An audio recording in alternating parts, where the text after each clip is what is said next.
आज हम आपको बताएंगे इस सेशन में कि सीएल और एसएल के अतिरिक्त आप कितने प्रकार का अवकाश ले सकते हैं और कौन कौन अवकाश आपका सवैतनिक होगा। जी हाँ, आपको स्क्रीन पर दिख रहा होगा उपार्जित अवकाश, शिशु देखभाल अवकाश, मातृत्व अवकाश, पैतृत्व अवकाश, आधे वेतन पर अवकाश और फिर जो आता है कि बिना वेतन का अवकाश। इन सभी अवकाश के बारे में हम जानेंगे कि राज्य से जो पत्र आया है उसके अकॉर्डिंगली बिहार के शिक्षकों को कितने प्रकार का अवकाश दे होगा, कब कब यह मिलेगा, कौन इसे स्वीकृत करेंगे, कितने दिनों की अवधि तक के लिए मिलेगा।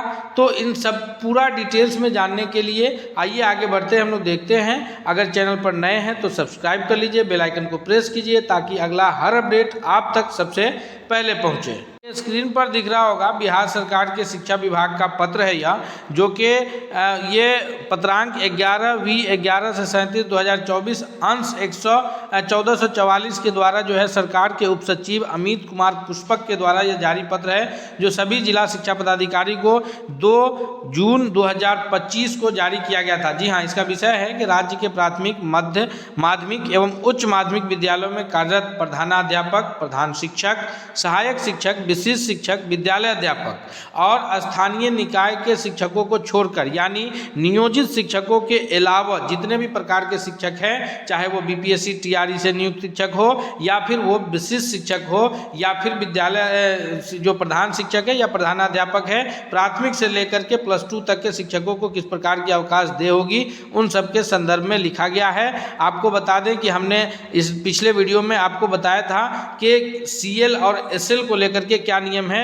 तो एक कैलेंडर वर्ष में, हल्का इस पर नजर रखते हुए हम लोग आगे बढ़ते हैं कि एक कैलेंडर वर्ष में अधिकतम आप 16 दिन का सीएल ले सकते हैं और लगातार सभी सार्वजनिक दिनों को गिनती करते हुए 12 दिन से अधिक आप छुट्टी पर नहीं रह सकते हैं। यानी इससे स्पष्ट होता है कि आप एक साथ 10 दिन तक का, जिससे विद्यालय की शैक्षणिक गतिविधि को प्रभावित न हो, लगातार 10 दिन तक आप सीएल का उपभोग कर सकते हैं और बीच में आने वाला संडे या कुछ छुट्टी का दिन जो है वो आपके सीएल में काउंट नहीं होगा। और ये छुट्टी दे होगा सभी सहायक शिक्षक, विशिष्ट शिक्षक को, उन शिक्षकों को प्रधान शिक्षक जो है नियुक्त करेंगे और अगर प्रधान अध्यापक ये छुट्टी लेना चाहेंगे तो उनको जो है प्रखंड शिक्षा पदाधिकारी यानी बीईओ जो है उनका ये छुट्टी जो है स्वीकृत करेंगे। उसी प्रकार महिला कर्मी के रूप में यानी महिला शिक्षिकाओं के रूप में विशेष आकस्मिक अवकाश जो है वो प्रत्येक माह में लगातार 2 दिन का दे होगा और यह विशेष आकस्मिक अवकाश यानी एसएल जो महिलाएं हैं वो सीएल के साथ मिला करके ले सकती हैं। सभी सार्वजनिक अवकाश के साथ 12 दिन से अधिक नहीं होना चाहिए। ये क्लियर है। ऐसा जो कन्फ्यूजन रहता है कि अगर सीएल उपभोग कर लिए तो लगातार एसएल नहीं ले सकते हैं, या अगर एसएल ले लिए कितना भी अर्जेंट आ गया तो सीएल नहीं ले सकते हैं, तो राज्य के पत्र के मुताबिक ऐसी कोई बात नहीं है। आप शैक्षणिक विद्यालय की शैक्षणिक गतिविधि प्रभावित न हो, इसका ख्याल रखते हुए आप लगातार 12 दिनों तक सीएल और एसएल मिलाकर के छुट्टी में रह सकती हैं। 12 से 13वां दिन नहीं होना चाहिए। आइए अब अगले, आपका इस पर हमने डिटेल्स में वीडियो बना रखा है और वो आपको इसी वीडियो के डिस्क्रिप्शन में उसका लिंक है, यहाँ से भी आप देख सकते हैं। हम आज आगे के जो छुट्टी है उस पर हम लोग चर्चा करेंगे। जी हाँ, सबसे पहली जो छुट्टी पर हम लोग चर्चा कर रहे हैं वो है मातृत्व अवकाश। तो ये प्रत्येक महिलाओं को प्रथम 2 संतानों के लिए दे होता है। याद रखिएगा, प्रथम जो है ये बिहार सेवा संहिता के नियम 220 एवं वित्त विभाग के परिपत्र संख्या 9889 दिनांक 1/12/2015 के आलोक में 2 से कम जीवित संतान वाली महिला सरकारी सेविका को छुट्टी प्रारंभ की तिथि से 180 दिनों के लिए मातृत्व या प्रसव अवकाश दिया जाता है। तो इस अवकाश की जो संख्या है वो है 180 दिनों की। ये 2 संतानों के लिए दे होता है और इस अवकाश को जो है ये जिला शिक्षा पदाधिकारी महोदय जो है स्वीकृत करते हैं।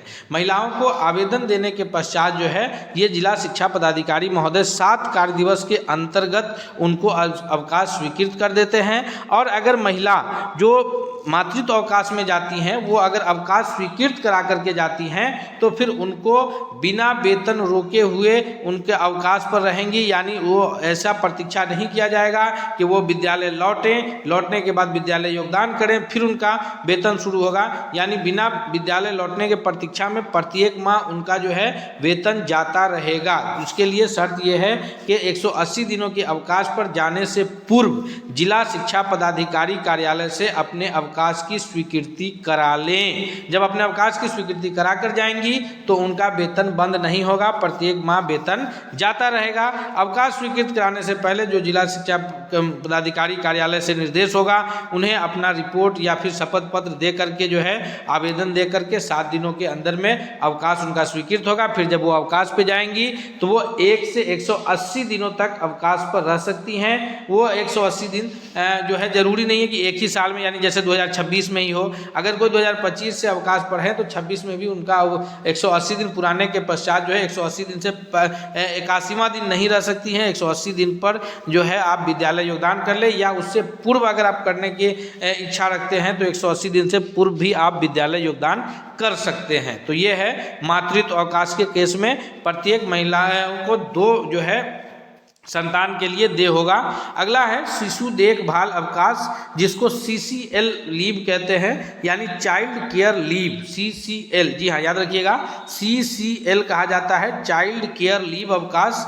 तो ये किन शिक्षकों को मिलेगा? तो ये मिलेगा विशिष्ट शिक्षकों को, BPSC से नियुक्त विद्यालय अध्यापकों को, जो महिला नियोजित शिक्षिका हैं उनको यह अवकाश दे नहीं होगा। जी हाँ, बिहार सेवा संहिता के नियम 220A एवं वित्त विभाग के परिपत्र संख्या 9889 दिनांक 1/12/2015 के आलोक में अवयस्क संतान वाली महिला कर्मचारी को, यानी जिनका संतान वयस्क नहीं है, छोटा है, वयस्क होने की जो अवधि है, जो उम्र है उससे पहले का है, को उनकी संपूर्ण सेवा अवधि के दौरान, यानी महिलाओं की जो सेवा बची है 10 साल या 20 साल की, उस पूरे सेवा काल में उनको जो है 2 संतान तक, केवल 2 संतान तक उनकी परीक्षा, बीमारी की दशा में पालन पोषण या देखभाल के लिए 2 वर्ष यानी 370 दिन की 730 दिन, 365 गुना 730 दिनों का जो है शिशु देखभाल की अवकाश स्वीकृत की जाएगी। अगर कोई टुकड़े में शिशु देखभाल के लिए छुट्टी लेती हैं तो 1 कैलेंडर वर्ष में 3 बार से ज़्यादा छुट्टी स्वीकृत नहीं की जाएगी। जी हाँ, इसको समझ लीजिए,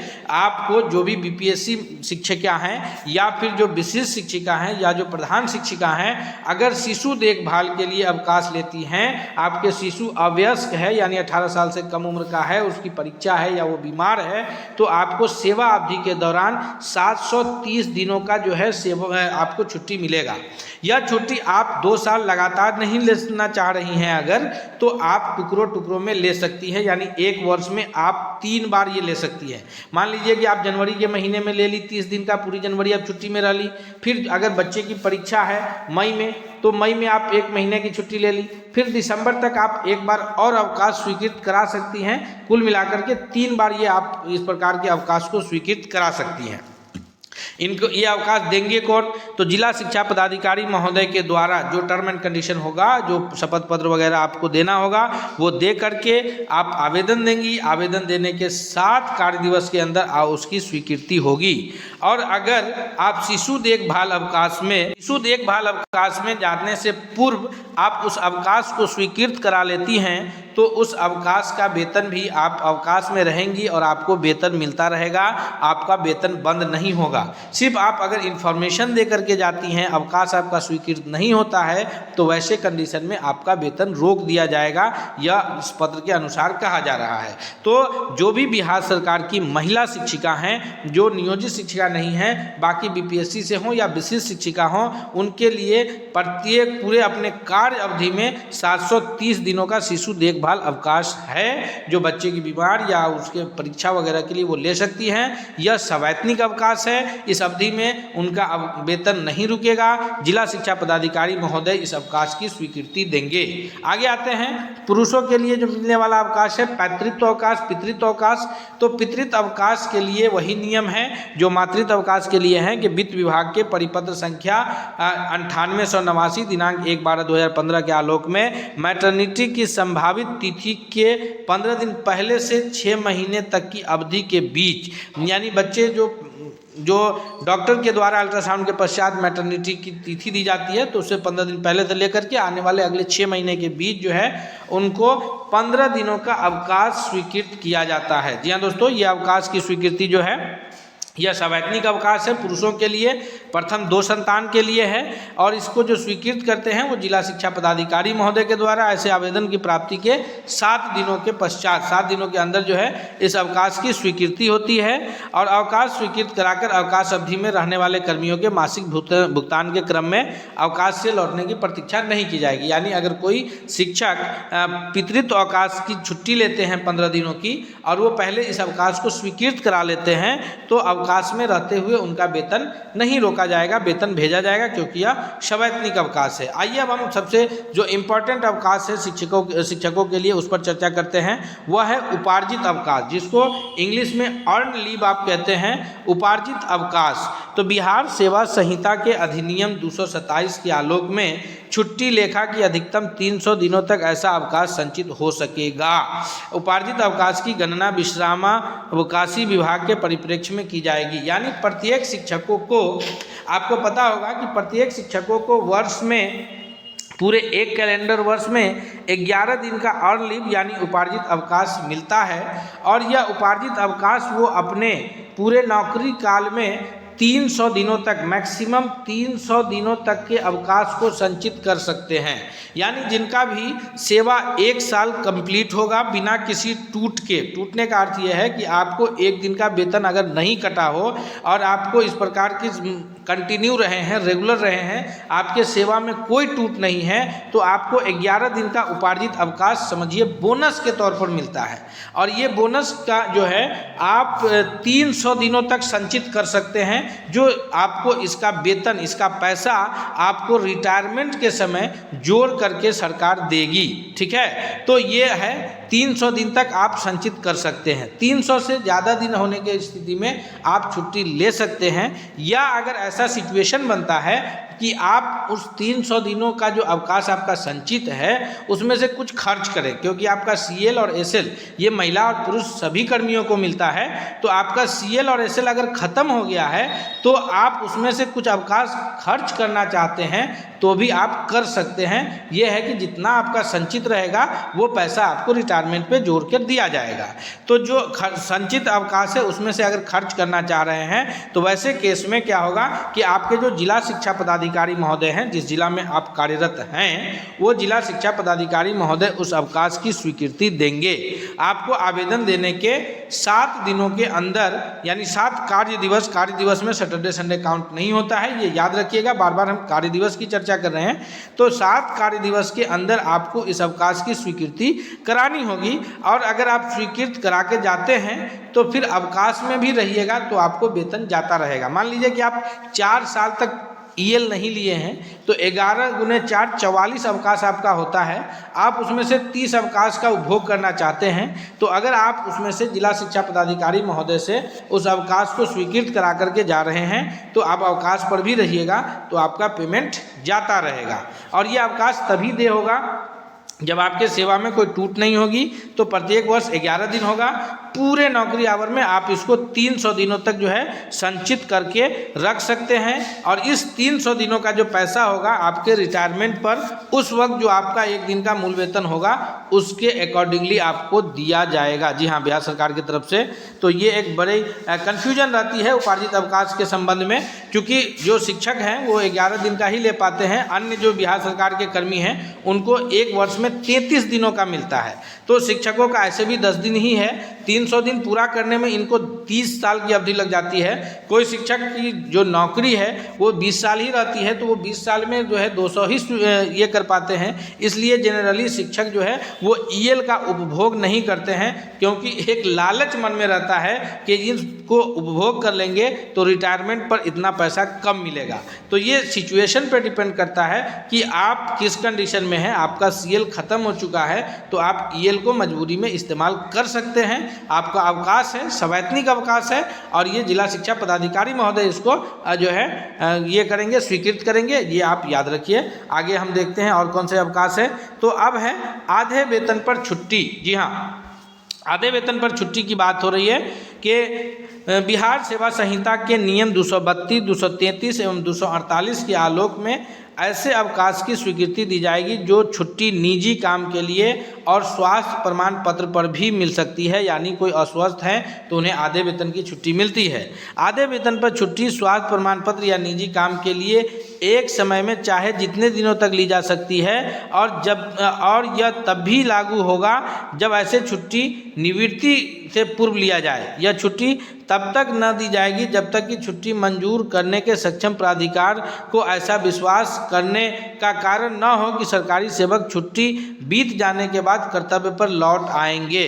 जी हाँ, तो ये छुट्टी आपको तभी मिलेगी आधे अवकाश की अगर आप बीमार हैं या कोई अन्य निजी काम है, जब जो सक्षम प्राधिकार है यानी जो आपकी छुट्टी को स्वीकृत करेंगे उनको इस बात का यकीन हो जाना चाहिए कि आप छुट्टी बिताने के बाद जितने दिन का है, इसमें दिनों की संख्या क्लियर नहीं है कि आप कितने दिन की ले सकते हैं, समय में चाहे जितने दिनों की हो।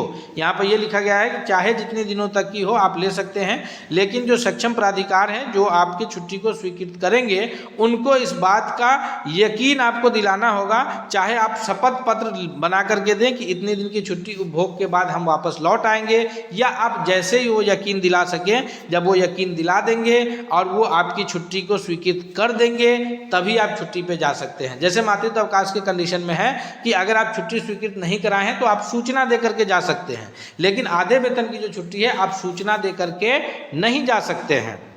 ये आपको याद रखिएगा। इनके लिए भी जो इस छुट्टी को स्वीकृत करने वाले जो सक्षम प्राधिकार हैं वो हैं जिला शिक्षा पदाधिकारी महोदय। जिस जिला में आप कार्यरत हैं उस जिला के जिला शिक्षा पदाधिकारी महोदय इस छुट्टी को स्वीकृत करेंगे। आवेदन देने के 7 कार्य दिवस के अंदर वो स्वीकृत करेंगे या फिर अस्वीकृत करेंगे। स्वीकृत करके जाइएगा तो फिर जो है लौटने की प्रतीक्षा नहीं की जाएगी। आपको जो आपका मिलने वाला वेतन है उसका आधा वेतन आपको प्रत्येक माह मिलता रहेगा। आगे है रूपांतरित अवकाश के बिहार सेवा संहिता के नियम 234, 248 के तहत अनुमान्य होगा पूरे सेवा काल में 180 दिनों का देय है। 180 दिन अर्थात आधे वेतन के उपार्जित 360 दिनों के अवकाश के विरुद्ध 180 दिनों का पूर्ण वेतन पर अवकाश रूपांतरित होगा।